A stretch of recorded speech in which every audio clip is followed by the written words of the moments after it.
गौरवाणी प्रचारिणी निर्विशेषा शून्यवादी पाश्चात्य देश तारिणी वांछा कल्पतरुभ्यश्च कृपा सिन्धुभ्य एव च पतितानां पावनेभ्यो वैष्णवेभ्यो नमो नमः। नमो महावदान्याय कृष्ण प्रेम पदायते कृष्णाय कृष्ण चैतन्य नामने गौरतिसेन। हे कृष्ण करुणा सिंधु दीन बंधु जगतपते गोपेश गोपिका कांत राधा कांत नमस्ते। तप्त कांचन गौरांगी राधे वृंदावनेश्वरी विषभानुसुते देवी प्रणमामि हरि। नीलांचल निवासाय नित्याय परमात्मने बलभद्र सुभद्रायां जगन्नाथाय ते नमः। जय श्री कृष्ण चैतन्य प्रभु नित्यानंद श्री अद्वैत गदाधर श्रीवासादि गौर भक्त बिंद मुखम करोति वाचालम पंगु लंगे गिम यत्कृपातमहं वंदे श्री गुरु दीनतारिणं परमानंद माधवम श्री चैतन्य ईश्वरम। हरे कृष्ण कृष्ण कृष्ण हरे हरे हरे राम राम राम हरे। श्री श्री मंगलाचरण की जय, शिला प्रभुपाद की जय। हरे कृष्णा। सभी भक्तों, जहाँ उपस्थित भक्तों को मेरा सादर प्रणाम आमंत्रण है। हमारे ऊपर भगवान श्री कृष्ण गुरु आचार्य साधुओं परम वैष्णव परम भागवतों की इतनी असीम कृपा है कि हम लोग श्रीमद् भागवत की आपस में मिलकर के चर्चा कर पा रहे हैं। हम लोग कैंटो 4 में पहुंच गए हैं। कैंटो 4 के चतुर्थ अध्याय में है सती द्वारा शरीर त्याग। इसके पहले हम लोगों ने 3 अध्याय कंप्लीट किए हैं। विसर्ग के बारे में पढ़ रहे हैं। ब्रह्मा जी जो विसर्ग का काम कर रहे हैं अर्थात सृष्टि को बढ़ाने का काम कर रहे हैं भगवान के आदेश के अनुसार। पहले अध्याय में हमने स्वयंभु मनु की जो 2 पुत्रियां हैं आकुति और प्रसूति और देहुति की जो पुत्रियां हैं उनके वंशज के बारे में पढ़ा। शीर्षक भी है मनु के पुत्रों के वंशज। देहुति के बारे में हमने डिटेल में कैंटो 3 में पढ़ा। देहुति कर्दमुनि और देहुति के पुत्र भगवान कपिल और उनकी शिक्षा देहुति को, ये हमने पढ़ा। प्रथम अध्याय में प्रसूति जिनका ब्याह रुचि से होता है, उनके एक कपल उत्पन्न होता है। यज्ञ जो सब भगवान और दक्षिणा, उनसे 12 पुत्र होते हैं जिनको तुष्टित कहते हैं। देहुति की 9 कन्याएं हैं जिसका वर्णन हमने पढ़ा। उनका ब्याह ब्रह्मा जी के जो प्रजापति पुत्र ऋषि पुत्रों से ब्याह होता है और एक से एक महान योगी ऋषि देहुति के नाती जिनको बोल सकते हैं उन्होंने इस जन्म लिया, हमने पढ़ा। 9 पुत्रियां और 9। उसके बाद में हमने प्रसूति के बारे में पढ़ा। प्रसूति का ब्याह दक्ष से हुआ जिनके 16 कन्याएं थी। 13 कन्याएं का ब्याह धर्म से हुआ और उसमें जो विशेष कन्या मूर्ति थी जिनसे नर नारायण प्रकट हुए। 14वीं स्वाहा का ब्याह अग्नि से, 15वीं स्वाधा का ब्याह पितृलोक को दे दी गई और सती जो सबसे छोटी सबसे प्रिय पुत्री है दक्ष की, उसके ब्याह शिव से हुआ। दूसरे अध्याय में प्रवेश करते हैं। दक्ष द्वारा शिव जी को शाप शीर्षक है जिसमें हमने पढ़ा कि किस प्रकार एक बार मरीचि दक्ष वशिष्ठ जैसे महान प्रजापतियों ने एक महान यज्ञ का अनुष्ठान किया जिसमें शिव जी और ब्रह्मा जी उपस्थित थे।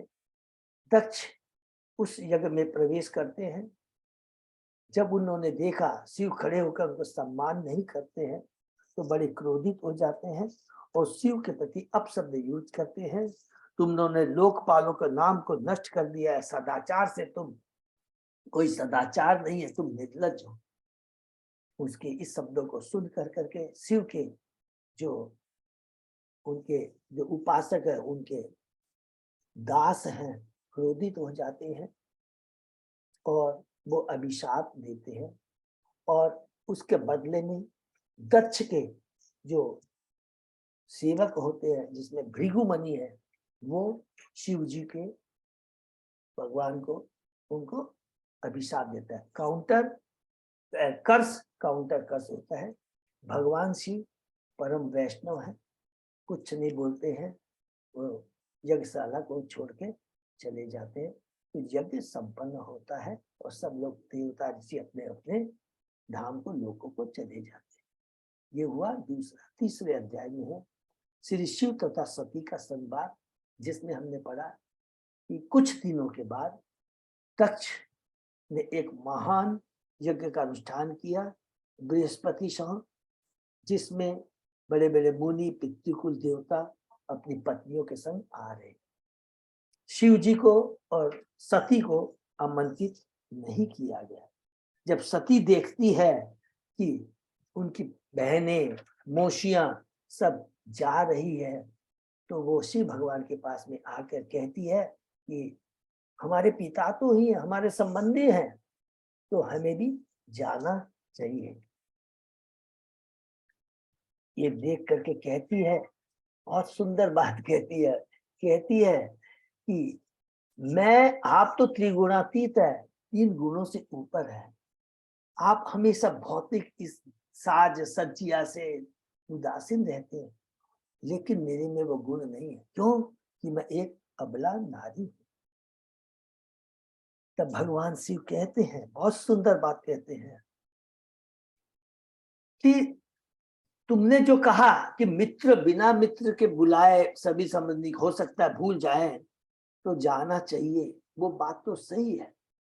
लेकिन जिस व्यक्ति के हृदय में ईर्ष्या हो, चाहे वो संबंधी ही क्यों ना हो, नहीं जाना चाहिए। यदि क्योंकि जो शिक्षा, धन, तप, सौंदर्य, युवावस्था, जो कुलीनता है, अगर उसका सदुपयोग नहीं होता है, केवल अपनी इंद्रिय तृप्ति के लिए होता है, तो उसमें अंधा हो जाता है जीव, सद्ज्ञान को खो बैठता है और महापुरुष के यश को नहीं समझ पाता। 2 बात देखिए लिखा है, ये दोनों एक एक चीज को नोट करेंगे। जब हम अपने धन गुण में अंधे हो जाते हैं, 2 चीज होती है, हम अपनी चेतना तो कलुषित होती है, अंधे हो जाते हैं। दूसरा उससे बड़ा कारण क्या होता है, अपराध क्या होता है, महान पुरुष के यश को हम नहीं समझ पाते, उनसे ईर्ष्या करते हैं। ईर्ष्या इसलिए करते हैं कि जैसे दक्ष और he is holding such a big, ये बहुत बड़ी है। और इसमें हमने उदाहरण जो पढ़ा दूध का, दूध अच्छा होता है, ये सारे गुण अच्छे हैं, लेकिन अगर उसका दुरुपयोग किया जाता है तो उसकी वही अवस्था, जिस प्रकार दूध को यदि विष अपना मुंह मार दे, विषैला हो जाता है, उसको पिएंगे तो हम मर जाएंगे। ये तीसरा अध्याय में बताते हैं। और श्री भगवान आगे कि हे देवी, जो इस तरह के व्यक्ति होते हैं जो दूसरे से ईर्ष्यालु करते हैं, उनकी चेतना बाघ जैसी होती है। प्रभुपाद जी कहते हैं बाघ जैसी होती है। बाघ अपने बच्चों को तो प्यार करता है, लेकिन अपनी ईगो को सेटिस्फाई करने के लिए, तो अपने या अपनी भूख को मिटाने के लिए, मैं जस्ट कंपेयर करता है कि जो तामसिक बुद्धि वाले होते हैं, अपनी ईगो को सेटिस्फाई करने के लिए वो किसी हद तक पतित हो सकते हैं, निम्न गिर सकते हैं। बाघ बच्चों को बहुत प्यार करता है, लेकिन जब उसको भूख लगती है तो अपने ही बच्चों को खा जाता है। और इस तरह के जो लोग होते हैं असुर प्रवृत्ति के, वे हमेशा भगवान और भगवान के भक्तों से द्वेष करते हैं। तो बीच में सती कहती है, जैसे यहाँ पर प्रभुपाद जी, अरे आपने भी तो गलती की, आपको उस समय खड़ा हो जाना चाहिए था, मेरे पिता है। तब भगवान शिव बहुत सुंदर उत्तर देते हैं, हे सती, मैं उस समय शुद्ध कृष्ण चेतना में था और मैंने वसुदेव स्थिति में था और मैं वासुदेव का ध्यान कर रहा था। तो यहाँ प्रभुपाद जी कहते हैं, जो कृष्ण भावना भावित होता है, सदैव कृष्ण का ध्यान रखता है, उसकी चेतना इतने उच्च कोटि की हो जाती है कि भौतिक जगत में रहते हुए भी, भौतिक कार्य करते हुए भी उसके सांसारिक कार्य रुक जाते हैं। दिखते हैं भौतिक कार्य, लेकिन वास्तव में भौतिक कार्य नहीं होते हैं, क्योंकि सारे कृष्ण से संबंधित होते हैं। और जो भी चीज भगवान से संबंधित, भगवान की सेवा में यूज किया जाता है, चाहे ये शरीर, चाहे मन या इंद्रिया, कोई भी चीज हो, वो भी दिव्य हो जाते हैं। जिस पर हमने उदाहरण पढ़ा था लोहे का और तांबे का चाकू। लोहे को अग्नि में जब उसे माने तपाया जाता है, अग्नि है। लोहा तो रहता है लेकिन काम अग्नि का करता है। उसी प्रकार तांबे में जब बिजली प्रवाहित होती है, रहता तो है तांबा लेकिन काम करता है बिजली का। इसी प्रकार ये सारी भौतिक जो दिखने में भौतिक है, मन भौतिक है, इंद्रिया भौतिक है, ये साउंड सिस्टम जो भी हम यूज कर रहे हैं, लेकिन वास्तव में ये दिव्य आध्यात्मिक हो जाते हैं क्योंकि ये भगवान की सेवा में। तो अंत में कहती है, हे देवी, हे साध्वी, हे परम सुंदरी, तुम मत जाओ।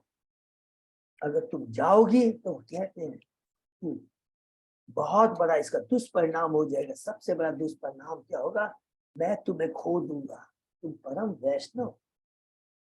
इतना बड़ी बात कहते हैं। फिर हम चौथे अध्याय में प्रवेश करते हैं, सती द्वारा शरीर त्याग। उसमें हमने कल पढ़ा, सती एक कहती, उसने कहा मैं एक अबला स्त्री हूं। वो पूरे द्वंद में पड़ जाती है। द्वंद में क्या? ये भगवान ने, शिव ने तो कहा है नहीं जाने के लिए। हरे कृष्णा, हरि बोल, हरि बोल। सबको हरे कृष्णा बोलो, हरि बोल, हरि बोल, हरे कृष्णा।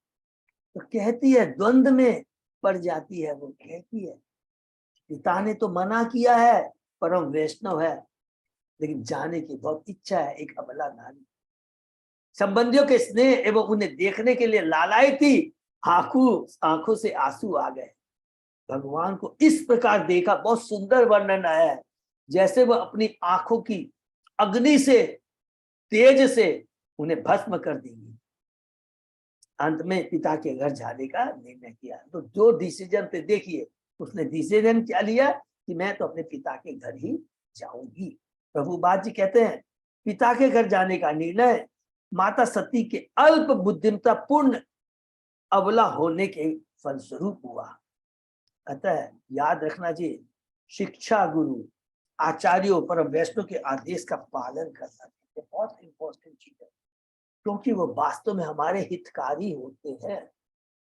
वे परम हितकारी होते हैं, परम कल्याण, हमारे परम आध्यात्मिक कल्याण की बातें सोचते हैं। कभी कभी पति पत्नी से गलतफहमी हो जाती है, हो सकती है, किंतु पत्नी को पति का संरक्षण नहीं त्यागना चाहिए। ये बहुत इंपॉर्टेंट शिक्षा है। आज के कलयुग में हम लोग प्रश्न उठ सकता है कि प्रभु क्या करे, हम लोगों को काम, कोई प्रॉब्लम नहीं है, देखिए समय, लेकिन गुरु की वाणी, गुरु के आचार्यों को वाणी को ध्यान में रखना चाहिए। गुरु की वाणी, आचार्य को हम ध्यान में रहेंगे तो भौतिक जगत की किसी की ताकत नहीं है हम वह भ्रमित कर दे। हम माता है, अबला है, किसी की ताकत नहीं हमको भ्रमित कर दे। क्योंकि भगवान की भक्तों की जो वाणी होती है, भगवान की जो वाणी होती है, भक्तों की जो वाणी है, वो इतनी परम शक्ति होती है कि कोई भी भौतिक प्रलोभन हमारे चेतना को कलुषित नहीं कर सकता, ये गारंटी। तो अर्थात हमें सदैव कहीं भी भौतिक रूप से, फिजिकली हम कहीं भी प्रेजेंट रहे, लेकिन चेतना में सदैव हमारी कृष्ण और भक्तों की यादें, उपदेश हमेशा ध्यान में रहना चाहिए। वो कब रहेगा? जब बार बार हम भगवान के नाम गुण लीलाओं का श्रवण कीर्तन स्मरण करते रहे। शिव जी के शिष्य शिव जी की इच्छा को जान गए और उन्होंने सभी साज सामग्री देकर पूर्ण शोभा यात्रा के साथ सती को भेजा। सती जब यज्ञ स्थल पर पहुंची तो देखा वहां सभी ऋषि, ब्राह्मण तथा देवता थे। और वहां पर विशेष करके उस श्लोक में, 6 श्लोक में बताया गया, बलि के लिए पशु भी थे।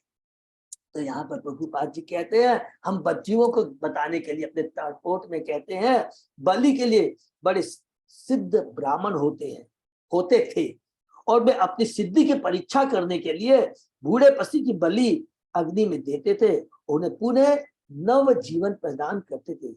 वैदिक मंत्र की यही परीक्षा थी, न कि जीव की तुष्टि के लिए। किसी ने स्वागत नहीं किया, केवल माता बहनों ने उनका स्वागत किया।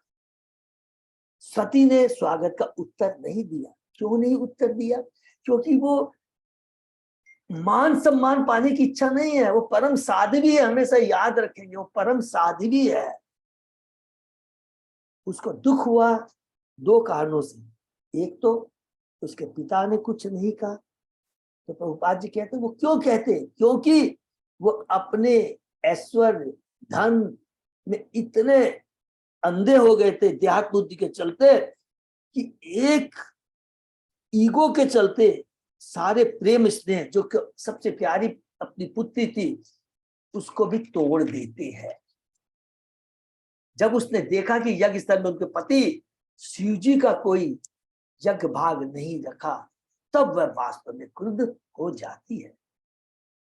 प्रभुपाद जी कहते हैं वास्तव में सती यज्ञ स्थल में जाकर क्यों, इस यज्ञ स्थल में क्यों गई थी, या कहते हैं और इनर मीनिंग यदि जाएंगे कि वास्तव में सती देखना चाहती थी कि मेरे पति परम वैष्णव का सम्मान हो रहा है या नहीं। हमेशा एक परम वैष्णव दूसरे वैष्णव के हमेशा सम्मान की चिंता करता है, अपने मान सम्मान की इच्छा नहीं। अजय शिव भगवान को अपने मान सम्मान की चिंता होती तो शिव जी उसी समय जब तक्ष उनको अपशब्द बोल रहा था तो वो शिव जी में अष्ट सिद्धि है, उसी समय उसको भस्म कर सकते थे, तक्ष को कर सकते थे ना, लेकिन उन्होंने एक शब्द नहीं बोला। ये परम वैष्णव के गुण होते हैं, हमेशा याद रखें। उसने सब लोगों के समक्ष अपने पिता के विरुद्ध बोलते हुए विशेष निंदा की। यदि विष्णु या प्रभुपाद जी, यदि विष्णु या वैष्णव का समान होता तो मनुष्य को अपमान होता तो मनुष्य को क्रुद्ध होना चाहिए। एग्जाम्पल देते हैं जगाई मगाई का, नित्यानंद का, चेतन महाप्रभु का। कि चेतन महाप्रभु ने देखा परम वैष्णव मेरे परम भक्त नित्यानंद के प्रति अपराध हो रहा है, उस पाकब हो रहा है, तो वो क्रुद्ध हो जाते हैं और अपना सुदर्शन चक्र निकाल देते। सती कहती है शिव देखिए अपने गुणों को किस प्रकार वैष्णव के गुणों को ग्लोरीफाई करते हैं, बड़ी चेतना से पवित्र होती है। नंबर 1 बहुत सुंदर होता है। वो क्या कहती है, शिव समस्त जीवात्माओं के लिए अत्यंत प्रिय, सभी जीवात्माओं के लिए, सभी जीवात्मा सब, उनका कोई प्रतिद्वंदी नहीं है, न तो उनका कोई समस्त अत्यंत प्रिय है और न कोई शत्रु है, अर्थात ये बहुत समदर्शी है। वे तो समस्त वैर से रहित है। आप जैसा ईर्ष्यालु के अलावा और कौन ऐसा होगा जो उनका अपमान करेगा, अर्थात जिसकी जो पशुवृत्ति है, जो पूरे भौतिकता में अंधा हो गया, उसके अलावा कोई भी ऐसा जीव नहीं है जो उनका अपमान करेगा। आप जैसा व्यक्ति ही अन्यों के गुणों में दोष ढूंढते हैं। एक दूसरी इंपॉर्टेंट बात, जो बहुत पशुवृत्ति माने तमोगुणी चेतना वाले होते हैं, वो क्या करते हैं, दोष की तो बात छोड़ दे, किसी में दोष है तो दोष ठीक है, तुमने दोष है, तुमने दोष के बारे में बताया, लेकिन गुणों को भी दोष के रूप में देखते हैं। ये बहुत बड़ा कितनी बड़ी बात कहती है सही, कि अन्यों के गुणों में भी दोष ढूंढते हैं। इसके विपरीत शिव अन्यों के गुणों में तो दोष निकालने का प्रश्न ही नहीं उठता, उल्टे यदि किसी में थोड़ा भी गुण देखते हैं तो उसको बड़ा चढ़ा करके बोलते हैं, हरि बोल। ये परम वैष्णव का गुण होता है। कितनी सुंदर बात। प्रभुपाद जी कहते हैं सत्य अपने पिता से कहती है शिव जैसा परम वैष्णव के गुणों को दोष मानने के कारण आप अत्यंत पतित हो गए। देखिए कितनी बड़ी बात। अगर किसी परम वैष्णव के प्रति हम अपराध करते हैं, उनके गुणों में दोष निकालते हैं, तो होता क्या है, हमारा पतन हो जाता है। कौन सा पतन? आध्यात्मिक पतन हो जाता है।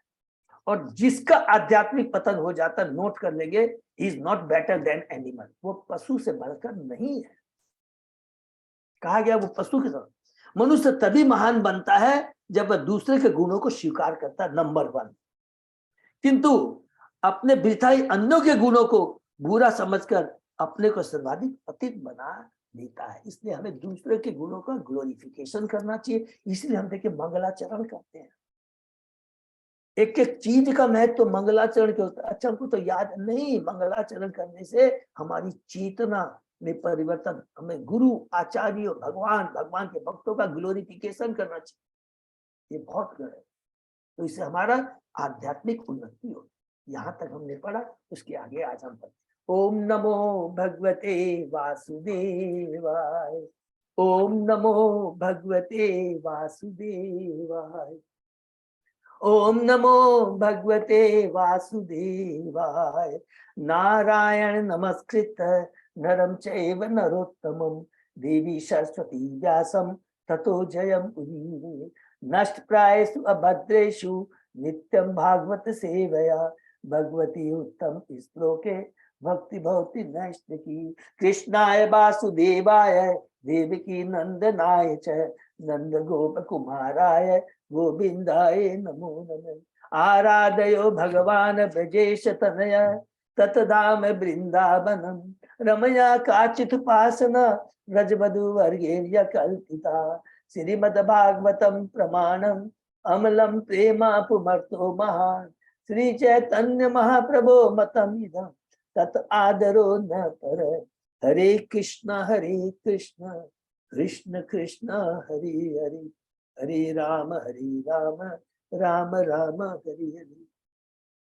कैंटो 4 अध्याय 4 शीर्षक सती द्वारा शरीर त्याग। श्लोक नंबर 13। अजय प्रदान प्रभु, ठीक है? Okay Prabhu, thank you. न आश्चर्यम एतत् यत् असत् सुसर्वदा महत् विनिंदा कुणपात्मवादिषु। स ईर्ष्यं महापुरुष पादपांशुभिः निरस्त तेजसु तत एव शोभनम। हरि बोल। जिन लोगों ने इस, देखिए बहुत सुंदर बात कहती है सती, जिन लोगों ने इस नश्वर भौतिक शरीर को आत्मरूप मान रखा है, उनके लिए महापुरुषों की निंदा करना कोई आश्चर्य की बात नहीं। देखिए हमने एक श्लोक भागवतम का आया है जिसमें शरीर को, जन्मभूमि को अपना मानता हूं गधे के समान। भौतिकतावादी पुरुषों के लिए ऐसी इच्छा ठीक है, क्योंकि इसी प्रकार से उनका पतन होता है। वे महापुरुषों की चरण रस से लघुता प्राप्त करते हैं, निम्नता प्राप्त। ग्रहणकर्ता की शक्ति पर प्रत्येक वस्तु निर्भर करते। ग्रहणकर्ता, देखिए उदाहरणार्थ झुलसती धूप में कुछ वनस्पतियां तब पुष्प सूख जाते हैं तो कई एक लहलाते रहते। अतः उन्नति और अवनति का कारण ग्राहक होता है जो एक्सेप्ट करता है। इसी प्रकार मई यशाम पाद रजो अभिषेकम, महापुरुषों के चरण रज ग्रहणकर्ता का कल्याण करने वाला, किंतु वह धूल हानि भी पहुंचा सकती है। जो किसी महापुरुष के चरण कमल के प्रति अपराध करते हैं वे सूख जाते हैं, उनके गुण घट जाते हैं। महापुरुष अपराधों को क्षमा कर सकते हैं, किंतु श्री कृष्ण उस महापुरुष के चरण के धूल के प्रति की अपराध को क्षमा नहीं कर सकते, नहीं करते, वो कर ही नहीं सकते हैं। वो तो कहते हैं कि मेरे में वो क्वालिफिकेशन ही नहीं है कि मेरे भक्त परम भक्तों के चरणों में अपराध जिसने किया है उसको मैं माफ कर दूं। बोलते हैं मेरे में वो क्वालिटी नहीं है, मेरे में योग्यता ही नहीं है, भगवान कहते हैं। अम्बरीश महाराज को हम लोग याद करेंगे। जिस प्रकार कोई अपने सिर पर झुलसती धूप को भले सहन कर ले, किंतु पांव से उन्हें सहन नहीं कर पाता, अपराधी लगातार नीचे गिरता जाता है। इसको नोट कर लेंगे। अतः वह महात्मा के चरणों के पे अपराध करता जाता है। सामान्यतः अपराध वे करते हैं जो अपने को अस्थिर देह मान बैठते हैं। राधा दक्ष देव को आत्मा मान बैठने के कारण अत्यधिक मोहग्रस्त था। उसने शिव जी के चरणों के प्रति अपराध किया, क्योंकि उसने अपने को सती के शरीर का पिता मानकर अपने शरीर को शिव से श्रेष्ठ मान लिया था। हरि बोल। सामान्यतः अल्पज्ञानी ऐसी ही त्रुटि करते हैं और देहात्म बुद्धि से काम लेते हैं। इस प्रकार वे महात्माओं के चरण कमलों के प्रति अधिकाधिक अपराध करते जाते हैं। जो जीवन के प्रति ऐसी विचारधारा रखता है वह पशु की श्रेणी में गिना जाता है। देखिए इसके अंदर बहुत इंपॉर्टेंट एक चीज और हम नोट कर सकते हैं। भगवान शिव सती को जाने नहीं देना चाहते। दो चीज, भगवान का जो भक्त होता परम महान होता है। एक तो ये कि वो जानते हैं कि अवश्य दक्ष के द्वारा सती का मान होगा और सती का पांव वैष्णव बर्दाश्त नहीं कर सकता है और मुझे कुछ करना पड़ेगा, नंबर तो बस। दूसरा, वो दक्ष के प्रति भी कृपालु है कि वो जाएगा। अगर सती जाती है तो अगर नहीं जाएगी तो दक्ष के द्वारा वैष्णव का अपराध नहीं होगा, तो इससे अच्छा वो न जाए। तो न दक्ष के द्वारा वैष्णव के चरणों में अपराध होगा। ये और एक सूक्ष्म बात है, हमेशा याद रखें। तो हमारे भी यही मति होनी चाहिए कि भाई हमारे चलते या अनजाने अनजाने में ऐसा कुछ भी ना हो कि जो असुर है उसको और असुर वाला कार्य करना पड़े। ये बहुत इंपॉर्टेंट, एक एक चीजें बहुत डीप मीनिंग। इसलिए हमें क्या करना चाहिए, उनसे दूर रहना चाहिए, हमेशा दूर रहना चाहिए। हमारी भी चेतना बनी रहेगी, उसके द्वारा भी कोई अपराध नहीं होगा। यदि अक्षरम नाम गिरेरितम ऋणाम सकृत प्रसंगात अद माशु हंति तत् पवित्र कीर्तिम तम अलंघ्य शासनम भवानो दृष्टि शिवम शिवोत्तर। सती ने कहा, हे पिता, आप शिव से देश करके घोरतम अपराध कर रहे हैं, क्योंकि उनका 2 अक्षरों सी त व का नाम समस्त पापों को पवित्र करने वाला है। उनके आदेश का कभी उल्लंघन नहीं होता, वे सदैव शुद्ध है और आप कहती कोई अन्य उनसे देश नहीं करता। देखिए, हम बोलते हैं शिव सती को अपने पति परम परमेश्वर परम वैष्णव के गुणों को जानती है, और हमेशा वैष्णव के गुणों को ग्लोरीफाई करना चाहिए, जो कि सती यहाँ कर रही है। चूंकि इस जगत में शिव ही सबसे महान आत्मा है, अतः जो लोग देव को आत्मा मानते हैं उनके लिए वे परम कल्याणकारी है। यदि ऐसे लोग भगवान शिव के शरण करे तो वे समझ सकेंगे कि वे देह नहीं पर आत्मा है। इतने परम परोपकारी है भगवान शिव। शिव का अर्थ मंगल, शिव के भीतर आत्मा मंगल है। अहम ब्रह्मास्मि, मैं ब्रह्म हूँ, और शिव के भक्त धीरे धीरे आत्मबोध के पद को प्राप्त होते हैं। देखिए कितनी बड़ी बात करते हैं। शिव का एसोसिएशन करने से, देखिए शिव के हमने बार बार पढ़ा है कि जो तामसिक बुद्धि वाले भी होते हैं और जो परम वैष्णव भी होते हैं, अच्छे दोनों शिव की पूजा करते हैं। और शिव का उद्देश्य है कि जो तामसिक बुद्धि है उनको करेक्ट करना। बहुत बड़ा ये दायित्व, तो इतना आसान काम नहीं है। और वे शिव के धीरे धीरे आत्म के पद को प्राप्त, किंतु यही सब कुछ नहीं है। शुभ जीवन आत्मबोध से ही आरंभ होता है, किंतु कुछ अन्य कर्तव्य भी है। मनुष्य को परमेश्वर के साथ अपने संबंध को समझना होता है।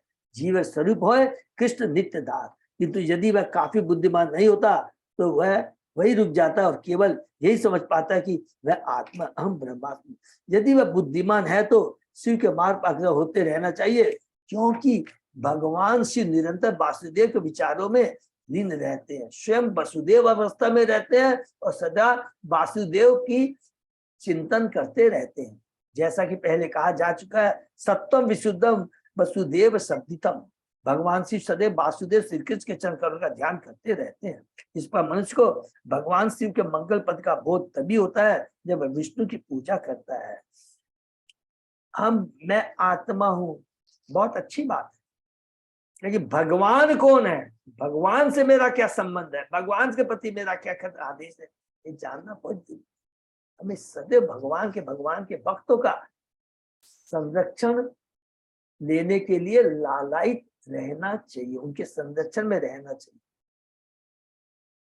जब वह विष्णु की पूजा करता है, क्योंकि शिव पुराण में शिव का कथन सबसे पूजा विष्णु की पूजा है। भगवान शिव पूजे जाते हैं, आराधनम सर्वेशाम, विष्णु आराधनम। भगवान शिव पूजे जाते हैं क्योंकि वह भगवान विष्णु के सबसे बड़े भक्त हैं। किंतु हमें कभी भी शिव तथा विष्णु को समान स्तर पर मानने की भूल नहीं करनी चाहिए। ऐसा करना नास्तिक विचार है, नाम अपराध। दूसरा, वैष्णवी पुराण में यह भी कहा गया कि विष्णु या नारायण परम पूज्य श्री भगवान ही है और उनका किसी से नहीं करनी चाहिए, न तो शिव से न ब्रह्मा से। अन्य देवताओं की तो बात ही नहीं उठती है। दूसरा नाम अपराध हम लोग ने पढ़ा, ये बहुत जरूरी। वो परम वैष्णव है, सब कुछ है, भगवान के समान है। क्यों भगवान के समान है? अगर हमसे कोई पूछेगा, वो भगवान से तादम्ब रहते हैं, कोई पूछेगा तो हम क्या बोलेंगे? एकदम सिंपल जवाब देंगे, भगवान के समान। वो बाधा भगवान में तादम्य में, ऐसा नहीं कि भगवान में विलीन हो, उनकी चेतना, उनके जो आदेश, उनकी जो चेतना है और भगवान की जो इच्छा, उनकी इच्छा एक ही होती है, उसमें कोई अंतर नहीं होता। दोनों की सोच एक ही है, दोनों का एक ही उद्देश्य है, क्या? बद्ध जीवों का कल्याण करना। भगवान परम है, भगवान जानते हैं मैं परम हूं, मेरा वैष्णव भक्त भी परम है, दोनों परम है। क्योंकि परम की इच्छा क्या होती है? कोई अपनी इंद्रिय तृप्ति नहीं होती है, भगवान की इच्छा होती है कि मेरे बद्ध जीवों का कल्याण हो, वो भौतिक जगत में कष्ट पा रहे वापस आ जाए। और परम भक्त भी क्या करता है, नहीं मेरा कल्याण हो, नहीं, कृष्ण परम महान है, उनका आदेश क्या है, दूसरों की सेवा करना, दूसरे बद्ध जीवों को इस भौतिक जगत से पार लगाना। और परम वैष्णव जी इस भौतिक जगत में आनंद बनाने के लिए नहीं आते हैं, बच्चियों का कल्याण करने, भगवान के आदेश का पालन करने। इससे दोनों की इच्छाएं एक होती है, इसलिए उनको कहता है भगवान और उनको कहता है तादम्य, इसी को तादम्य बोलते हैं। वैष्णव पुराण में यह भी कहा गया कि विष्णु और नारायण परम पूज्य है, भगवान, उनकी तुलना किसी से नहीं करनी चाहिए, न तो शिव से, न ब्रह्मा से, अन्य देवताओं की तो बात ही नहीं। हरि बोल। यत पाद पद्मं महतां मनोलिभि निषेवितं ब्रह्म रस रसस्व अर्धिभि लोकस्य यत वर्षति च आशीषो अर्थिनः तस्मै भवान दुह्यति विश्व बंधवी। आप उन शिव से दो करते हैं जो तीनों लोकों के समस्त प्राणियों के मित्र हैं, वे सामान्य पुरुषों की समस्त इच्छाओं को पूरा करने वाले हैं और ब्रह्मांड दिव्य आनंद की खोज करने वाले उन महापुरुषों को भी आशीर्वाद देते हैं जो उनके चरण के ध्यान में लीन रहते हैं। भगवान से मिलवा देते हैं, अपने बॉस से मिलवा देते हैं, एक उत्तम परम कल्याण ही होते हैं। सामान्य रूप से मनुष्य की दो श्रेणियां हैं, एक तो वे जो नितांत भौतिकतावादी है, भौतिक संपत्ति के कामी है और शिव की पूजा करने से जिनकी इच्छाएं पूरी होती है। आशुतोष होने के शिव जी सामान्य जनों की भौतिक इच्छा को पूरा करने वाले हैं। अतः यह देखा जाता है कि सामान्य जन उनकी पूजा करने में विशेष तत्पर रहते हैं भौतिक इच्छाओं की पूर्ति करेंगे। दूसरे लोग वे हैं जो भौतिक जीवन से उब गए हैं, वे मोक्ष पाने के लिए शिव जी की पूजा करते हैं, जिसका अर्थ है देहात्म बुद्धि से मुक्ति। जो यह समझता है कि वह देह नहीं है वरन आत्मा है और वह अविद्या से मुक्ति पा जाता, अर्थात सिंपल जो सकाम कर्मी है वो भी शिव को पूजते हैं और जो भक्त है वो भी शिव को पूजते हैं। भगवान शिव भी यह सुविधा प्रदान करते हैं। सामान्यतः तो लोग आर्थिक विकास करके धन कमाने के लिए धर्म धारण करते हैं, क्योंकि धन से वे इंद्रियों को तुष्ट कर सकते हैं, किंतु जो जीवन से उबे रहते हैं वे आत्मिक ब्रह्मानंद चाहते हैं, अतः परमेश्वर से दातात्कार होना चाहते हैं। धर्म, अर्थ, काम, तो ये चार भौतिक जीवन के पुरुषार्थ है और भगवान शिव सामान्य जनों के आध्यात्मिक ज्ञान में उन्नत लोगों के समान रूप से मित्र हैं। अतः इनसे शत्रुता करना दक्ष के लिए उचित नहीं था। यहाँ तक कि वैष्णव भी जो इस लोक के सामान्य तथा उन्नत जनों से बढ़कर है, शिव की पूजा सर्वश्रेष्ठ वैष्णव के रूप में करते हैं। इस प्रकार वे सबों के मित्र है, चाहे सामान्य जन हो, उन्नत जन हो या भगवत भक्त हो, अतः किसी को भी न तो शिव जी का अनादर करना चाहिए न सुक्ता करनी। हरि बोल।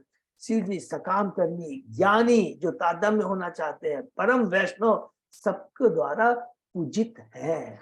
उनका इसलिए कहा उनका कोई शत्रु नहीं है। किम वा शिव आख्यम अशिवम न विदु तत्व अन्ये ब्रह्मादय तम अवकीर्य जटा शमशानी तत्माल्य भस्मनि कपाली अवसत पिशाचे ये मूर्धबी ददति चरणावसृष्टम। हरि बोल। क्या आप यह सोचते हैं कि आपसे भी बढ़कर सामान्य व्यक्ति तथा भगवान ब्रह्मा इस शिव नाम से विख्यात अमंगल व्यक्ति को नहीं जानते? वे शमशान में असुरों के साथ रहते हैं। हरि बोल। उनकी जटाएं शरीर के ऊपर बिखरी रहती है, वह नरमुंडों की माला धारण करते हैं और शमशान की राख शरीर में लपेटी रहती है, किंतु इन अशुभ गुणों के होते हुए भी ब्रह्मा जैसे महापुरुष उनके चरणों पर चढ़ाए गए फूलों को आदर पूर्वक अपने मस्तकों पर धारण करके उनका सम्मान करते हैं। हरि बोल। गुणा अवतार है भगवान शिव, ब्रह्मा विष्णु महेश, ये हमें याद रखना चाहिए। परम उनका क्या रोल है इसको याद रखना चाहिए। वो तमोगुणी नहीं है, तमोगुणी लोगों को करेक्ट करने के लिए उसका जुम्मा अपने ऊपर ले रहते हैं, शमशान तक में रहते हैं, शमशान की धूली को लगाते हैं। भौतिक चीजों के प्रति कोई उनकी आसक्ति नहीं। कितना बड़ा शिव भगवान की यहाँ पर ग्लोरिफिकेशन किया सती में। ऐसे नहीं कि मेरा पति है, याद रखेंगे प्लीज, परम वैष्णव है वो, परम वैष्णव। शिव जैसे महान पुरुष की भर्सना निरर्थक है और ऐसी उनकी पत्नी सती द्वारा कहा जा रहा है, जिससे उसकी श्रेष्ठता सिद्ध हुई। पहले उन्होंने कहा आप शिव को अशुभ कहते हैं क्योंकि वे शमशान में असुरों के साथ रहते हैं। याद है ना क्या कहा था जब उन्होंने अपमानित किया, दूसरे अध्याय में हमने पढ़ा था तुमने सब लोक वालों का इज्जत नष्ट कर दिया है, सदाचार नष्ट कर दिया, तू निर्लज है। शमशान में रहता है, राख को अपने सिर पे शरीर में लगाता है, इस तरह के उन्होंने कहा था दक्षिण। और नन मुंडों की माला से अपने को सज्जित करते हैं। आपने उनके अनेक दोष बताए हैं कि आप नहीं जानते कि उनकी स्थिति सदैव दिव्य है। यदि वे अशुभ प्रतीत होते हैं तो फिर ब्रह्मा जैसे महापुरुष उनके चरण कमल धूलि को अपने मस्तकों पर धारण करके उनका सम्मान क्यों करते हैं, जिसकी आप निंदा करते हैं। चूंकि सती साध्वी स्त्री थी और शिव की पत्नी, अतः यह उनका कर्तव्य था कि वे शिव के उच्च पद को न केवल भावनाओं के वर्ण तथ्यों के आधार पर स्थापित करे। तथ्यों के आधार पर वो परम वैष्णव, ऐसा नहीं कि खाली मेरा पति है, वो परम वैष्णव है। शिव कोई सामान्य जीवात्मा नहीं है, यही शास्त्रों की सम्मति है। वे न तो श्री भगवान के स्तर पर है और न समाज जीवात्मा के ऊपर है। ब्रह्मा प्राय सभी प्रकार से सामान्य जीवात्मा है। कभी कभी जब कोई, बहुत इंपॉर्टेंट बात है, कभी कभी जब कोई सामान्य जीवात्मा उपलब्ध नहीं होता तो ब्रह्मा का पद विष्णु के किसी विस्तार अंश द्वारा ग्रहण किया जाता है, किंतु सारता है यह पद इस ब्रह्मांड में सबसे बड़ी जीवात्मा द्वारा ग्रहण किया जाता है। इस प्रकार शिव का पद ब्रह्मा से सदैव ऊंचा रहता है। यद्यपि शिव जी, बहुत ध्यान से पढ़ेंगे, जब भी शिव जी ब्रह्मा के पुत्र रूप में उत्पन्न हुए, यहाँ उसका उल्लेख है कि ब्रह्मा जैसे पुरुष भी शिव के चरण की तरह अशुभ धूल तथा धूलों को स्वीकार करते हैं। बहुत इंपॉर्टेंट, जब भी देखेंगे ब्रह्मा जी भी आते हैं, शिव जी जब भी जहां प्रवचन करते हैं, जब भी वो ब्रह्मा जी को देखते हैं वो उठकर उनका सम्मान करते हैं क्योंकि उनके पुत्र हैं। लेकिन ब्रह्मा जी को मालूम है वो परम वैष्णव है, उनकी पोजीशन मेरे से भी ऊंची है, इसलिए ब्रह्मा जी उनका आदर करते हैं। और नोट करेंगे, एक एक जगह भी याद करके कहीं भी देखेंगे, इवन ब्रह्मा जी देवताओं को लेकर शिव जी के पास जाते हैं। उनमें कोई ईगो नहीं है क्योंकि उनको मालूम है कि वो परम वैष्णव है। ब्रह्मा के वंशज 9 महर्षियों में से मरीचि, अत्रि, भृगु आदि भी शिव का आदर करते हैं। हमने पढ़ा है ब्रह्मा जी के जो परम वैष्णव है, जिनका ब्याह देवहूति की पुत्रियों से हुआ, सबको याद है ना, मरीचि, अत्रि, भृगु, सबका आदि भी शिव का आदर करते हैं क्योंकि उन्हें ज्ञात है कि शिव जी कोई सामान्य जीवात्मा नहीं। अनेक पुराणों में कभी कभी इसकी पुष्टि की जाती है कि कोई कोई देवता इतना ऊपर उठ जाता है कि श्री भगवान के पद तक पहुंच जाता है, किंतु जब प्रत्येक धर्म ग्रंथ में पुष्ट किया गया है कि भगवान विष्णु ही श्री भगवान पर ईश्वर परम कृष्ण सच्चिदानंद विग्रह अनादि आदि गोविंद सर्व कारण कारण। ब्रह्म संहिता में शिव ब्रह्मा जी ने स्वयं इस चीज को उजागर किया है। ब्रह्म संहिता में शिव को दही या मट्ठा जैसा कहा गया है। दही दूध से भिन्न नहीं, क्योंकि दूध से ही दही बनता है। इसी प्रकार शिव जी भी एक प्रकार से भगवान, किंतु दूसरे विचार में वे ऐसे नहीं, क्योंकि हमें दूध तथा दही में भेद करना पड़ता है। यह विवरण वैदिक साहित्य में उपलब्ध है। जब भी हम किसी देवता को सिर्फ भगवान से अधिक उच्च पद पर आसीन पाते हैं तो उसका उद्देश्य उस देवता विशेष के प्रति भक्तों का ध्यान आकर्षण होता है। भगवत गीता में बहुत इंपॉर्टेंट श्लोक है, ये बार बार यहाँ पर प्रभुपाद जी इसलिए बोलना चाहते हैं, शिव परम है, सभी देवताओं में महान है, लेकिन याद रखेंगे वो भगवान नहीं है। ये इंपॉर्टेंट बात याद रखना है। भगवत गीता में यह भी कहा गया कि यदि कोई किसी विशेष देवता को पूजना चाहता है तो सबों के हृदय में आश्रित श्री भगवान उस देवता के प्रति अधिकाधिक आसक्ति उत्पन्न करते हैं, जिससे वह व्यक्ति उस देवता के धाम को पहुंच सकता है। यान्ति देवता देवान पितृ यान्ति पितृ। देवताओं की पूजा द्वारा मनुष्य देवताओं के धाम को प्राप्त हो सकता है। इस प्रकार से भगवान की पूजा द्वारा वह दिव्य लोक को जा सकता है। वैदिक साहित्य में इसका स्थान पर उल्लेख। यहाँ पर सती द्वारा शिव की प्रसन्नता कुछ तो पति होने से, उनके प्रति व्यक्ति के आदर के कारण और उनकी पूज्य स्थिति के कारण जो सामान्य जीवात्मा यहाँ तक कि ब्रह्मा से भी बढ़कर है। बहुत प्रभुपाद जी बड़े कृपालु है, बोलते हैं ठीक है पति तो है तो आदर करना, लेकिन मैन क्या बताते हैं, उनकी पूज्य स्थिति के कारण, पूज्य स्थिति में परम गुण, परम वैष्णव गुण के कारण है। जब शिव के पद को ब्रह्मा मानते हैं तो सती के पिता दक्ष को भी यह मानना चाहिए था। सती के कथन का यही तात्पर्य था। वे वास्तव में अपने पिता के घर उत्सव में सम्मिलित होने, देखिए अपनी जिसको नोट करेंगे, देखिए यहाँ पर प्रभुपाद जी एक्सप्लेन करते हैं, वो वास्तव में अपने पिता के घर बहनों तथा माता से भेंट सम्मिलित होने नहीं आई थी। वे वास्तव में अपने पिता के उत्सव में सम्मिलित होने नहीं आई थी। यद्यपि आने के बाद उन्होंने अपने पति से यही दलील दी थी कि वे अपनी बहनों तथा माता से भेंट करना चाहती थी। यह तो कोरी दलील थी, क्योंकि अपने अंदर का उन्होंने यह भाव बना रखा था कि वो अपने पिता दक्ष को आश्वस्त करेंगे कि शिव से विरोध करना वृथा है। हरि बोल, कितना प्रभुपाद जी कहते हैं। बल्कि वो इसलिए आई थी, वो परम वैष्णव है, दूसरे का कि हे पिता, परम वैष्णव के प्रति कोई अपराध ना करे। आप एक वैष्णव के गुण को जानना चाहिए, उनको ग्लोरीफाई करना, यही उनका मुख्य उद्देश्य था। किंतु जब वे अपने पिता को आश्वस्त नहीं कर पाई तो उन्होंने पिता द्वारा अपने शरीर को त्याग दिया, क्योंकि जो परम वैष्णव का सम्मान नहीं कर सकता, बल्कि अरे सम्मान की तो बात छोड़ो, अपमान करता है, तो हमने पढ़ा है उसके प्रति तर्क करना चाहिए और अगर उसको मार देना चाहिए। अगर हम नहीं मार सकते हैं तो खुद को आत्महत्या कर लेना चाहिए। ये शास्त्र में आया वर्णन, जैसा कि अगले श्लोकों में पढ़ने को मिलेगा।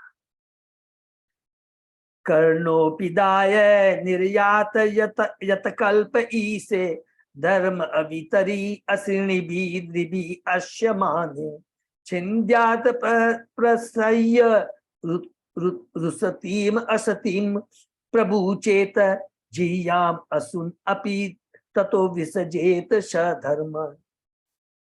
हरि बोल। सती ने कहा, यदि कोई किसी निर्कुंस व्यक्ति को धर्म के स्वामी तथा नियंत्रक की निंदा करते सुने, देखिए ये श्लोक के अंदर ही शिक्षा है, और यदि वह उसे दंड देने में समर्थ नहीं है तो उसे चाहिए कि कान मुंद कर वहां से चला जाए, या तो पहला ये काम। किंतु यदि वह मारने में सक्षम हो तो उसे चाहिए कि वह बलपूर्वक निंदक की जीभ काट ले और अपराधी का वध कर दे, तत्पश्चात वह अपने प्राण भी दे दे। इतना बड़ा देखिए वैष्णव अपराध सुन रही है, बहुत इंपॉर्टेंट को हम लोग मेमोराइज भी कर सकते। सती ने जो तर्क दिया वह यह है कि जो मनुष्य किसी महान पुरुष की निंदा करता है वह अधम है। किंतु उसी तर्क से दक्ष यह कहकर सफाई दे सकता था कि प्रजात होने का उसका पति इतना सम्मानित था कि सती निंदा करने बजाय उसके गुणों को स्वीकार दे। किंतु इस तर्क का उत्तर यह है कि सती निंदा नहीं कर रही थी, वह तो सफाई दे रही थी। यदि संभव होता तो वह दत्त की जीभ काट ली होती, क्योंकि उसने शिव की निंदा जो की थी, परम वैष्णव की निंदा। दूसरे शब्दों में चूंकि शिव धर्म के रक्षक है, अतः जो कोई भी उसकी निंदा करता है उसका तुरंत वध कर दिया जाना चाहिए, और ऐसे व्यक्तियों को मारने के बाद स्वयं अपने प्राण दे देने चाहिए। यही विधान है, ये प्रभुपाद जी तात्पर्य में कह रहे हैं। किंतु दक्ष सती का पिता था, इसलिए सती ने उसे मारने की अपेक्षा अपने प्राण दे देना उचित समझा। इससे से उस पाप से मुक्ति मिल जाएगी जो उसने शंकर का अपमान सुनकर किया था। देखिए कितनी बड़ी बात लिख रहे हैं। सती कहती है कि मैंने अपराध किया क्योंकि मैंने परम वैष्णव का अपमान देखा है। मैंने शंकर के प्रति जो अपमान हो रहा है मैं अपनी आंखों से देख रही हूँ। या तो बहुत कितनी बड़ी बात है, इसलिए मुझे अपना शरीर त्याग देना चाहिए, क्योंकि मैं अपने पिता को तो नहीं मार सकती, लेकिन कम से कम अपने को तो, अपने शरीर को तो त्याग सकती हूँ।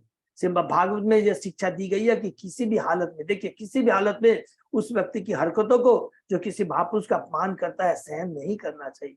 यदि ब्राह्मण हो तो उसे चाहिए कि वह शरीर न त्यागे, क्योंकि ऐसा करने से उसे ब्राह्मण वध का पाप करे। अतः ब्राह्मण को चाहिए कि वह उस स्थान को छोड़कर चला जाए या फिर अपने कान बंद कर ले, जिससे वह अपमान की बातें न सुन सके। यदि वह क्षत्रिय है तो उसमें इतनी शक्ति होनी चाहिए कि वह किसी भी व्यक्ति को दंड दे सके। अतः क्षत्रिय को चाहिए कि निंदक की जीभ तुरंत काट कर उसका वध कर दे। ये क्षत्रिय के लिए एक कितनी सुंदर बात। ब्राह्मण को क्या करना चाहिए, क्षत्रिय को क्या करना, किंतु जहां तक वैश्य तक शुद्ध को उन्हें चाहिए कि तुरंत अपने प्राण दे दे। तो इससे अच्छा हमें वहां जाना ही नहीं चाहिए। सती ने अपना शरीर त्यागने का संकल्प किया क्योंकि उसने अपने को शूद्रों तथा वैश्यों में से एक समझा। जैसा कि भगवत गीता में कहा गया है स्त्रियों वैश्या तथा शूद्रा, स्त्रियां श्रमिक तथा वणिक वर्ग के स्तर के एक ही स्तर के हैं। चूंकि यह संतुति की जाती है कि सिर्फ जैसे किसी महापुरुष की निंदा सुनने पर शुद्ध तथा वैश्य को अपने प्राण दे देने चाहिए, अतः सती ने अपने प्राण देने का निश्चय किया। कितना सुंदर प्रभुपाद जी ने ब्राह्मण का, क्षत्रिय का, वैश्य का, शूद्र का क्या क्या इतना सुंदर ढंग से प्रभुपाद जी ने यहाँ पे वर्णन किया। अतः तब उत्पन्नम इदम कलेवरम धारयिष्ये सितिकंठ गर्हिणा जंगस्य मोहात ही विशुद्धम अंधशो जुगुप्सितस्य उदरणम प्रचक्षते। अतः मैं इस अयोग्य शरीर को, क्या बोलती है, इस अयोग्य शरीर को जिसे मैंने आपसे प्राप्त किया है, अयोग्य शरीर क्योंकि मैं दक्षिणाई कहला रही हूँ, आपके नाम से मेरे बोला जाता, आपके नाम से मुझे जोड़कर पुकारा जाता है, तो ये शरीर अब अयोग्य हो गया क्योंकि मैं आपकी पुत्री हूँ, जिसे मैंने आपसे प्राप्त किया है और अधिक काल तक धारण नहीं करूंगी क्योंकि आपने शिव जी की निंदा की है। यदि कोई विषैला भोजन कर ले तो सर्वोत्तम उपचार यही है कि उसे बमन कर दिया जाए, वॉमिट कर दिया। चूंकि सती भगवान की बहिरंगा शक्ति की प्रतिनिधि थी, अतः यह उनके वश में था कि वे उनके ब्रह्मांड वे अनेक ब्रह्मांड को जिसमें अनेक दक्ष सम्मिलित है विनष्ट कर दे। किंतु अपने पति को इस दोषारोपण से बचाने के लिए कि उन्होंने दक्ष को मारने के लिए अपनी पति सती को माध्यम बनाया, क्योंकि वह स्वयं निपद पर स्थित होने से वैसा नहीं कर सके।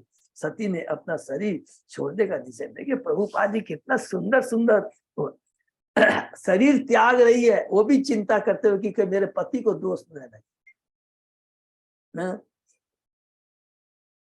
न वेदवादान अनुवर्तते मति श्वे एव लोके रमतो महामुनि यथा गति देव मनुष्ययो पृथक श्वे एव धर्मे न परम छिपेत स्थित। दूसरों की आलोचना करने से श्रेयकर है यह अपना कर्तव्य निभाया जाए। बड़े बड़े दिव्य पुरुष भी कभी कभी वेदों के विधि विधानों का उल्लंघन कर देते हैं क्योंकि उन्हें अनुसरण करने की आवश्यकता नहीं पड़ती। ठीक उसी पर जैसे कि देवता तो आकाश मार्ग में विचर किंतु सामान्य जन पृथ्वी पर चलते हैं। महामुनि तथा अत्यंत, बहुत अच्छे से पढ़ेंगे, महामुनि तो अत्यंत पतित बद्ध जीव का आचरण एक सा प्रतीत होता है। महामुनि वेदों के समस्त विधानों का अतिक्रमण कर सकते हैं। जिस प्रकार की आकाश में विचरण करने वाले देवता पृथ्वी के समस्त जंगलों तथा शैलों को पार कर लेता है, किंतु सामान्य पुरुष को ऐसी सुविधा न होने से इन सारे व्यवधानों का सामना करना पड़ता है। यद्यपि परम प्रिय शिव वेदों के विधि विधानों का लेस मात्र भी पालन करते प्रतीत नहीं होते, किंतु ऐसी अवज्ञा से उन पर कोई प्रभाव नहीं पड़ता। किंतु यदि सामान्य पुरुष उनकी नकल करना चाहे तो वह बड़ी बड़ी भूल करेगा। हरि बोल। जो परम होते, हमसे जो महान होते हैं, उनका हमें नकल नहीं करनी है। हमारी क्या पोजीशन है, हमारी क्या योग्यता है, हमको उस पर ध्यान देना चाहिए। क्योंकि ये समान उनकी नकल करना चाहे तो बड़ी भारी भूल करेगा।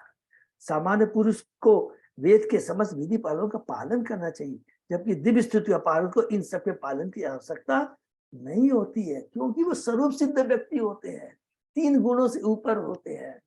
वो कोयले की खान में भी जाएंगे, नरक में भी रहेंगे तो केवल कृष्ण चेतनामय रहते हैं। लेकिन हम लोग के साधन भक्त हैं, हमारी चेतना तुरंत कलुषित हो जाएगी। दक्ष ने शिव पर दोषारोपण किया था कि वे वेदों के कठोर विधियों का पालन नहीं करते। अरे उन्होंने उठा नहीं, मैं तो बैठा हुआ था, देखो मैं इनसे पद में बड़ा हूं, लेकिन उसने मेरा सम्मान नहीं किया।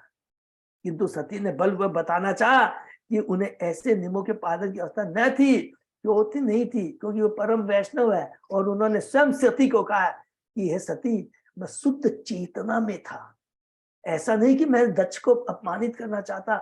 इतना शिव जी उनको एक्सप्लेनेशन करने की दरकार नहीं थी। हम बद्ध जीवों को ज्ञान दे। सती तो जानती इस बात को, क्या सती जानती नहीं है कि मेरे पति परम वैष्णव है? लेकिन यहाँ पर भागवतम में हम बद्ध जीवों के लिए ये बताया जा रहा है। शिव जी इतने महान है, वो एक्सप्लेनेशन दे रहे हैं। हे सती, वास्तव में मैंने बड़ा दुख लगता है बात सुन के, कितना शिव महान है कि मैं दोष नहीं था, ऐसा नहीं थी मेरे में ईगो थी, उस समय कृष्ण चेतना में था। मैं मैं भगवान का ध्यान कर रहा था। हम लोग को शिक्षा दे रहे हैं, सदैव कृष्ण भावनामृत हमें होना चाहिए। कहा गया है कि जो सूर्य या अग्नि के समान तेजस्वी हो, उसे शुद्धि या अशुद्धि की कोई परवाह नहीं रहती। भगवान सूर्य भगवान है, वो कभी कलुषित नहीं हो सकता है। सूर्य भगवान की जहां छाया पड़ती है वहां की गंदगी बल्कि मिट जाती है, सूर्य कलुषित नहीं होता है। ये हमने पढ़ा है ना। सूर्य किसी पर रोशनी पड़ती है तो ऐसा नहीं है कि सूर्य उस कोई गलत स्थान है जहां पर कलुषित है, गंदगी है, सूर्य उसको सोख लेता है। इसका मतलब ये नहीं सूर्य कलुषित हो जाता है, नहीं, सूर्य तो सूर्य ही रहता है, लेकिन उसकी छाया रोशनी पड़ने से, तेज पड़ने से वो जो गंदगी है वो मिट जाती है। ये होता है परम वैष्णव की कृपा, परम वैष्णव का संग। धूप से अपवित्र स्थान भी पूत हो जाता है, किंतु यदि अन्य किसी को वहां से निकल कर जाना पड़े तो प्रभावित बिना नहीं रहेगा। मनुष्य को चाहिए कि शिव का अनुकरण न करे, अपितु अपने निर्दिष्ट कर्तव्य का दृढ़ता से पालन करे। उसे चाहिए कि वह शिव जैसे महापुरुष की निंदा न करे। कितना सुंदर प्रभुपाद ने शिव के बारे में कहा है। शिव परम महान है। कर्म प्रवृत्तम च निवृत्तम अपि नृत्तम रिक्तम वेदे विविच्यो उभय लिंगम आश्रितम विरोधि तत योग पद एक कर्तरी द्वयम यथा ब्रह्मणि कर्म न रिक्षति। वेदों में दो प्रकार के कर्मों के निर्देश प्राप्त है, एक उनके लिए जो भौतिक सुख में लिप्त है और दूसरा उनके लिए जो विरक्त है। इन दो प्रकार के कर्मों का विचार करते हुए दो प्रकार के मनुष्य हैं जिनके लक्षण भिन्न भिन्न। यदि कोई एक ही पुरुष में इन दोनों प्रकार के कर्मों को देखना चाहता है तो विरोधाभास होगा, हरि बोल। किंतु दिव्य पुरुष के द्वारा इन दोनों प्रकार के कर्मों की उपेक्षा की जा सकती है। वैदिक कर्मों की ऐसी योजना बताई गई है कि बद्धजीव इस संसार का भोग करके अंत में भोग से विरत होकर दिव्य स्थिति को प्राप्त हो। बहुत सिंपल है, जो हम लोग ने बार बार पढ़ा है कि वेदों में बताया गया है कि जीव भोग करना चाहता है, ठीक है, धर्म अर्थ काम मोक्ष के बारे में बहुत सिंपल लिखा है। एक तरीका है, वेदों में नियम है, सभ्य मनुष्य बनो, धर्म करो, सकाम कर्म करो, अर्थ की इच्छा करो, धर्म अर्थ काम भोगो और उसके बाद में मोक्ष की प्राप्ति, ठीक है, ये लिखा गया है। लेकिन भागवतम क्या बोलता है कि ये तीनों चारों से हमें ऊपर उठना है, मुक्ति नहीं, हमें विमुक्ति, भगवान की भक्ति चाहिए। क्योंकि धर्म अर्थ काम मोक्ष चारों हमें जन्म मृत्यु जरा व्याधि के चक्र में लगाते रहेंगे। इसलिए जो परम जो लक्ष्य है, जो वेदों का जो उद्देश्य है, वो इसे हमें भूलना नहीं चाहिए। क्या? सतोगुणी लेवल पे आकर के भगवान की भक्ति करना, भगवान से जुड़ना। चारों सामाजिक आश्रम, ब्रह्मचर्य, गृहस्थ, वानप्रस्थ, संन्यास दिव्य जीवन के पद तक उत्तरोत्तर पहुंचने की शिक्षा देते हैं। गृहस्थ के कर्म तथा वेश सन्यासी से भिन्न है। एक ही व्यक्ति के लिए इन दोनों आश्रमों को ग्रहण कर पाना असंभव है। बहुत सिंपल, न तो सन्यासी गृहस्थ की तरह कर्म कर सकता है और न गृहस्थ सन्यासी की। किंतु इन दो प्रकार के मनुष्य के ऊपर मनुष्य की तीसरी कोटि भी है और इन दोनों से परे हैं भगवान शिव को दिव्य पद प्राप्त है, क्योंकि वे अपने अंतर में भगवान विष्णु के ध्यान में खोए रहते हैं। अतः उन पर न तो गृहस्थ के और न सन्यासों के कर्म लागू होते हैं। इसको अंडरलाइन कर लेंगे प्लीज। देखिए, हम लोग भी जो परम वैष्णव जो गृहस्थ है ना, उन पर भी एप्लीकेबल है, ये याद रखिए। एक गृहस्थ इतना परम वैष्णव हो जाता है, इतना परम वैष्णव होता है, आप नोट कर लेंगे, बाहरी दृष्टि से वो लगेगा अरे यार ये तो गृहस्थ है, लेकिन चेतना के हिसाब से हमेशा वो सदैव कृष्णमय रहता है। इसलिए हमने कहा गया एक परम गृहस्थ, परम स्वरूप सिद्ध, परम सन्यासी, परम समाधि में स्थित रहता है, रह सकता है। बहुत बहुत सारे एग्जाम्पल है, अम्बरीश महाराज, ये सब कुछ देखिए, ये स्वरूप सिद्ध व्यक्ति हैं। ऐसा वो कभी भी भौतिक चीज कभी आसक्ति नहीं है, और शिव तो परम है ही तब है। वे परमहंस अवस्था को प्राप्त है। भगवद गीता में दूसरे अध्याय के 52-53 श्लोक में भी शिव की दिव्य स्थिति की व्याख्या है। यह कहा गया है कि जब फल की इच्छा के बिना कर्म करते हुए भगवान की दिव्य सेवा की जाती है तो मनुष्य दिव्य पद को प्राप्त होता है। इसको नोट कर लेंगे।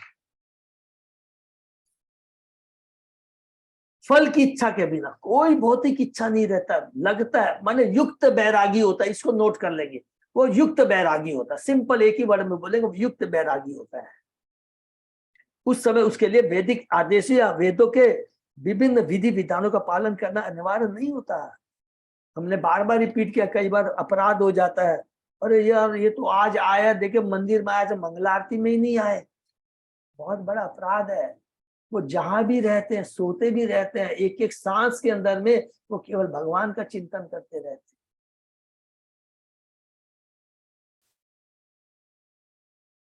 जब मनुष्य वैदिक स्थानों से संबंधित आते हुए ऊपर उठकर दिव्य विचार में पूर्णता खोया रहता है, अर्थात सिर्फ भगवान के विचार में मग्न रहता है, तो इस स्थिति को बुद्धि और समाधि कहते हैं। जो पुरुष इस स्थिति को प्राप्त कर लेता है, उसमें न तो भौतिक सुख प्राप्त करने के और न विरक्ति के वैदिक कर्म लागू होते हैं। हरे कृष्णा। ये बहुत इंपॉर्टेंट श्लोक है, बहुत प्लीज इसको नोट करेंगे कि जो दिव्य पुरुष होता है उसकी नकल नहीं करनी है, अनुकरण नहीं करना, उनका अनुसरण करना है। उसकी जो दिव्य स्थिति हम उसको समझ ही नहीं सकते हैं,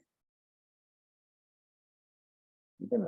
तो ये बात सती अपने पति और परम वैष्णव भगवान शिव के को ग्लोरीफाई कर रही है, और एक एक चीज का यहाँ एक श्लोक में जो बताया गया है वो हमें अपने जीवन में उतारना है। बार बार हम पढ़ेंगे, कई बार ये देखिए हमारी चेतना कलुषित हो जाती है, तो यहाँ पर स्वयं भगवान कहते हैं, भगवान शिव खुद कहते हैं, सती खुद कहती है शिव के बारे में। अर्थात यहाँ पर एक ही चीज, पूरा चीज बोला गया है कि वैष्णव परम वैष्णव के चरणों के प्रति कोई अपराध नहीं होना चाहिए। जो परम वैष्णव जो होता है वो भी हमेशा यही प्रयत्न करता है कि जो बद्ध जीव है, इवन जो भौतिकतावादी है, उसके द्वारा कोई अपराध न हो जाए, हम लोग जैसे। लेकिन जो महान परम वैष्णव एकदम सुपर जो है, वो लोग हमेशा रिस्क लेते हैं। कोई भी बता सकता क्यों रिस्क लेते हैं? उनको अपने पर इतना विश्वास रहता है कि असुर से असुर को भी वो कृष्ण भक्ति में परिणत कर सकते हैं। उदाहरण नित्यानंद प्रभु। हमको तो बोला गया है ना, भक्तों नहीं माने भक्तों के साथ नहीं रहना चाहिए, उनको नहीं बोलना चाहिए। लेकिन प्रभुपाद जी क्यों, कहां पर रिस्क लिए हैं? अमेरिका में जाकर के मोस्ट, जहां पर बिगड़े हुए शहर, मोस्ट माने सो कॉल्ड में जा करके मलेच्छों के बीच में रह करके रिस्क लिए उनको परम वैष्णव बनाने का। सोचिए, तो वो लेबल होना चाहिए। तो ये बहुत इंपॉर्टेंट है। तो परम वैष्णव का प्रति कोई अपराध न हो, ये बहुत जरूरी है। हमेशा उनके संरक्षण में रहना, उनके गुणों का ग्लोरिफिकेशन करना है। केवल उनके गुणों का ग्लोरिफिकेशन करने से गारंटी आप लिख के हम लोग रख सकते हैं, आप देखेंगे हमारी चेतना में परिवर्तन इतना आ जाएगा, हम खुद अपना असेसमेंट कर सकते हैं।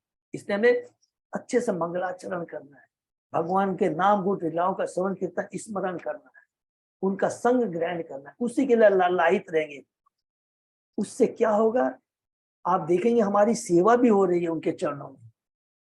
परम वैष्णव आए हैं, उनके लिए प्रसादम की व्यवस्था किया है, उनकी रहने की मतलब कुछ भी आप कीजिए परम वैष्णव की भी, वैसे हमारा जीवन धन्य हो जाएगा, भगवान प्रसन्न हो जाएंगे, उनकी आशीर्वाद से स्वयं भगवान के दर्शन हो जाएंगे, भगवान की कृपा मिल जाएगी। ठीक है, तो ये जितना भी पढ़ रहा सती, एक परम वैष्णव के क्या गुण है उसके बारे में। हरे कृष्णा। किसी का कोई प्रश्न है? हरे कृष्णा प्रभु जी। हाँ माता जी। प्रभु जी, जैसे शिव जी ब्रह्मा के पुत्र बताए जाते हैं, तो इसका तो कहीं प्रसंग पहले आया नहीं आया माता जी। हाँ, अभी हम लोग ने पढ़ा था ना,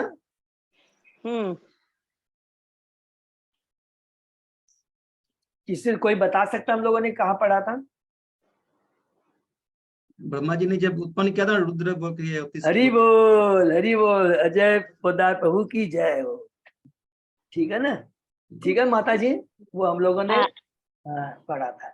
हाँ, तो, अच्छा। हाँ माता जी। हरे कृष्णा प्रभु जी।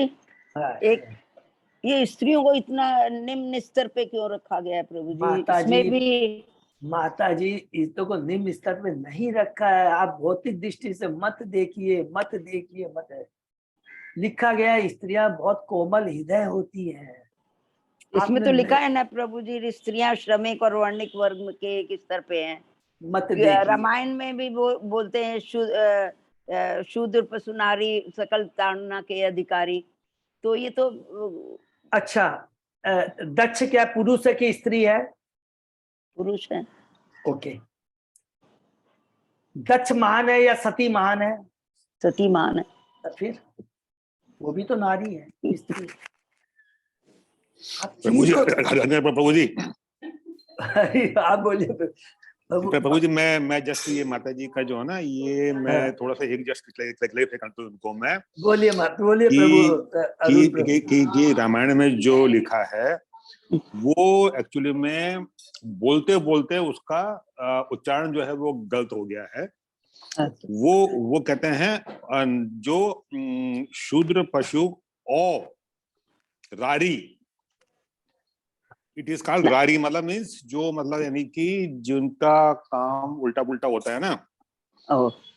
तो वो क्या हो गया कि बरसों से बोलते बोलते वो ओ रारी जो है ना वो नारी बन गया, नारी बन गया वो। ठीक है जी। वो मतलब वो उसका जो सही उच्चारण है वो है ओ रारी। हरी बोल।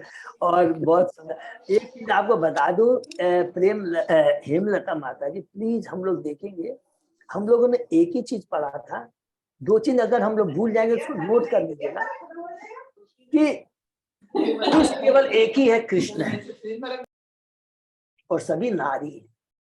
प्रकृति है ना, वो नारी है, सभी नारी है, पुरुष एक ही है। मीरा माई ने कहा था, और उससे हमारे रूप गोस्वामी बहुत आकर्षित हुए थे। हमेशा ये सब चीज में जाना कभी नहीं। आप परम वैष्णव, आप वैष्णव हैं, हम सब वैष्णव हैं। मति भगवान ने जो बनाया वो आगे भी पढ़ेंगे कि इंद्र से गलती हुई, ये बहुत लीलाएं पढ़ेंगे कि एक बार ये पूरी लीला पढ़ेंगे कि स्त्रियों को ऐसा हुआ क्या। इस भिकार इसमें कभी ज्यादा नहीं सोचना चाहिए। सभी स्त्री है, केवल पुरुष एक ही है, भगवान श्री कृष्ण। ठीक है ना माता जी? हाँ, आप हम लोग सब भगवान की भक्ति करने का प्रयत्न कर रहे हैं, सबकी हमारी।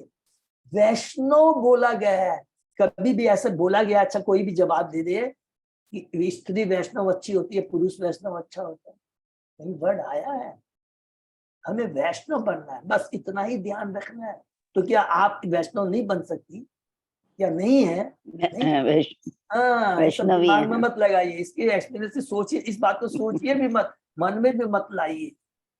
हरे कृष्णा। हरे कृष्णा। दंडवत प्रणाम प्रभु जी। दंडवत प्रणाम। यही पर हम विराम देते हैं। दंडवत प्रणाम। और इसीलिए देखिए भगवान ने इतने कृपालु है, जितने कृपालु है, जिसकी भगवान ने जो बनाया प्रारब्ध के अनुसार से व्यवस्था की है। कोमल हृदय होता है, इसलिए कहता है उसे अपने पिता के संरक्षण में, पति के संरक्षण में, फिर पुत्र के संरक्षण में रहना चाहिए। क्या खराबी है? बनना उद्देश्य कि वैष्णव बनना है। आज हमारे में बड़ी बड़ी योग्यता हो, आपने लिखा ब्रह्मा जी जैसा अपराध कर बैठे हैं, शिव जैसे अपराध कर सकते हैं, इंद्र जैसा अपराध कर सकते हैं, वो क्या है? जब भौतिक जगत में भौतिक शरीर, भौतिक योग्यता सब बेकार है।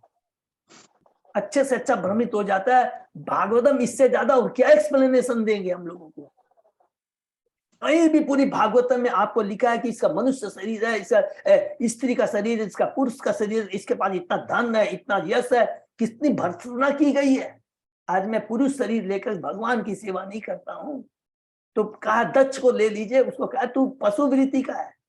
सती कितनी महान है, सब बेकार है, भौतिक सुख। इसीलिए कुंती महारानी ने भर्त्सना की है, शिव जी ने, भगवान ने स्वयं इस चीज की भर्त्सना की है, अभी हम लोगों ने पढ़ा है। ये सब बेकार है, यही हमें भ्रमित करती है। ठीक है ना? हमें वैष्णव बनना है, भगवान का सेवक, भगवान के भक्तों का सेवक बनना है। यही चेतना बनी रहे, यही भगवान से प्रार्थना करनी चाहिए और इसी के लिए प्रयत्न करना है। हरे कृष्ण। यही पर हम लोग विराम देते हैं और आज से भीष्मक शुरू हो रहा है, आज एकादशी है। प्लीज प्लीज एक दूसरे को हम लोग याद करवाएंगे और उसी साथ से ज्यादा 5 दिन जितनी ज्यादा से भक्ति कर लीजिए, ये हमारा क्या कार्तिक महीना सफल हो जाएगा। हरि बोल। तो ज्यादा से हरे कृष्णा, जय विराम देव। हरि हरि हरि हरे बोल। कृष्णा प्रभु जी, दंडवत प्रणाम। तो आज का सेशन यही विराम देते हैं, फिर सोमवार को सुबह 7 बजे मिलते हैं। तो वो सोड़ी सोमवार को आप कीर्तन कराइए। हरे कृष्णा हरे कृष्णा। हरे कृष्ण।